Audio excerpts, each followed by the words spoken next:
આ વર્ષે 15મી ઓગસ્ટનો જે કાર્યક્રમ છે આપણા જિલ્લામાં માળિયા તાલુકામાં યોજવાનું છે, જે બાબતે વિવિધ કમિટીઓની રચના અને મિટિંગ્સ જે છે એ આજે અમારા દ્વારા કરવામાં આવશે.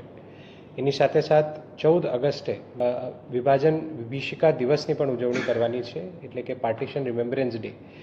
ખૂબ જ દુઃખદ ઘટના ભારતની આઝાદીના સાથે પાર્ટીશનની થઈ, એ પાર્ટીશનની પણ યાદગી જે છે એ 14 તારીખે કરવામાં આવશે, જેમાં જે લોકો આના સાથે જોડાયેલા છે, જે પરિવારોએ પાર્ટીશન ફેસ કર્યું છે, એમને પણ અમે એમના એક્સપિરિયન્સીસ શેર કરવા માટે કહીશું. આ બાબતે જે અમુક વિદ્વાન છે જેમને આ બાબતની નોલેજ છે, એમને પણ અમે એક્સપિરિયન્સીસ શેર કરવા માટે કહીશું.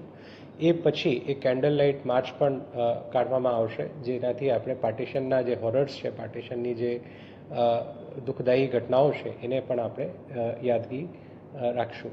એના એક દિવસ પહેલાં 13મી તારીખે આપણે તિરંગા યાત્રાનું પણ આયોજન કરવા જઈ રહ્યા છે, જે સવારે 9 વાગ્યાના આજુબાજુ જેનું આયોજન કરવામાં આવશે. અને ગયા વર્ષની જેમ આ તિરંગા યાત્રા પોલીસ પરેડ ગ્રાઉન્ડથી લઈને સરદાર પટેલજીના સ્ટેચ્યુ સુધી આયોજન કરવામાં આવશે. એમાં વિવિધ લોકો, સામાજિક સંસ્થાઓ પણ જોડાય, એના માટે પણ અમે પ્રયત્નો કરી રહ્યા છીએ.